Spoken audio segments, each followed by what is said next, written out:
Hello friends, मी Snehal, Smita Snehal yummy kitchen मध्ये आपले स्वागत आहे। रोज रोज डाळ, आमटी, रस्सा भाजी खाऊन बोर झाला आहात, कंटाळा येतो, त्यासाठी आज आपण बनवणार आहोत चटपटीत असा आंबट गोड तिखट चवीचा टोमॅटोचा सार, अतिशय सोप्या पद्धतीने। चला तर मग रेसिपीला सुरुवात करूया। इथे मी 4 ते 5 बेडगी लाल मिरच्या घेतलेल्या आहेत। या तिखट नाही आहेत। 2 चमचे धणे घेतलेले आहेत, 1 चमचा बडीशेप घेतलेली आहे, अर्धा चमचा जिरे घेतलेले आहेत आणि 4 ते 5 काळी मिरी घेतलेली आहे। आता हे सर्व जिन्नस जे आहे ते मी गरम पाण्यामध्ये एक 10 मिनिटं भिजत घालणार आहे। आता याच्यामध्ये मी 1 ग्लास भरून पाणी गरम करून घातलेलं आहे। आता हे 10 मिनिटं मी असंच भिजत घालून देणार आहे। तुमच्याकडे वेळ असेल तर तुम्ही थंड पाण्यामध्ये हे 20 ते 25 मिनिटं भिजत घातलं तरी चालू शकतं। आता इथे 5 मिनिटं झालेले आहेत। व्यवस्थित आपला हा मसाला जो आहे तो भिजलेला आहे। आता हे जे सर्व आहे ते गाळून घेतलेलं आहे। त्याचं पाणी फेकून द्यायचं नाही, कारण त्याच्यामध्ये सर्व त्याचं फ्लेवर उतरलेलं आहे।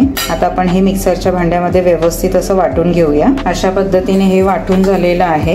आता यामध्ये आपण टोमॅटोच्या सारसाठी जे लागणारे बाकीचे इन्ग्रेडियंट आहेत ते घालून घेऊया। इथे मी ओलं खोबरं घेतलेलं आहे अर्धी वाटी बारीक कापून, 1 कांदा मोठा बारीक कापून घेतलेला आहे, 1 इंच आलं बारीक कट करून घेतलेलं आहे आणि 7 ते 8 लसणाच्या पाकळ्या घेतलेल्या आहेत। हे सर्व कच्चच आपल्याला पुन्हा एकदा ह्या मिक्सरच्या भांड्यामधून वाटून घ्यायचं आहे। या मसाल्यासोबतच वाटायचं, म्हणजे ते छान असं बारीक वाटलं जातं। आता इथे मी एक मोठी पळी तेल घेतलेलं आहे। तेल व्यवस्थित गरम झालं की त्याच्यामध्ये आपण हे मसाला पान म्हणजे तेज पान असतं ते घालून घेऊया। त्यानंतर त्यामध्ये अर्धा चमचा मोहरी घालून घेऊया आणि हा जो वाटलेला मसाला आहे तो घालून घेऊया।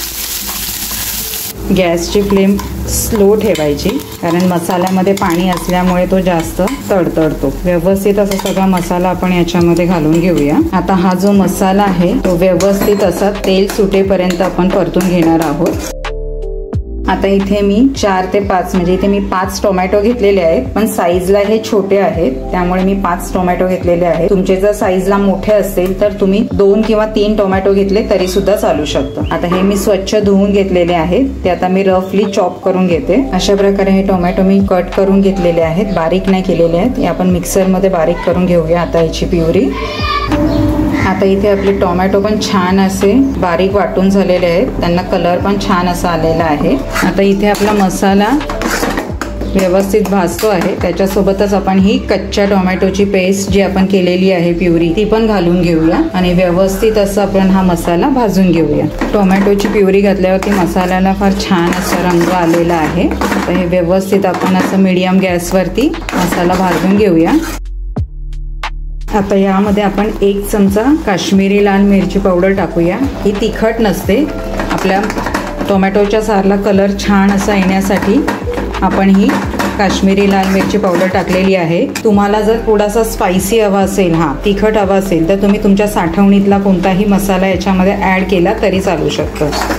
आता यामध्ये आपण चवीप्रमाणे मीठ घालून घेऊया। आता हा मसाला जो आहे तो आपण झाकून एक 4 ते 5 मिनिटं व्यवस्थित शिजवून घेऊया। आता आपला व्यवस्थित असा हा मसाला भाजून झालेला आहे। आता आपण याच्यामध्ये गरजेनुसार पाणी घालून घेऊया, गरम पाणी घालून घेऊया। इथे मी 2 ग्लास पाणी गरम घालून घेतलेलं आहे। व्यवस्थित असं हे मिक्स करून घेऊया, उकळी काढून घेऊया। आता साराला छान अशी उकळी येते आहे, त्याच्यामध्ये आपण हा गुळाचा छोटा खडा घालून घेऊया, किंवा तुम्ही साखर घातली तरी सुद्धा चालू शकतो। छान असा आंबट गोड तिखट चवीचा हा टोमॅटोचा सार तयार होतो। हा आपण 7 ते 8 लोकांना पुरेल एवढ्या प्रमाणात बनवलेला आहे। आता आपण झाकून 2 मिनिटं याला व्यवस्थित अशी उकळी येऊन देऊया।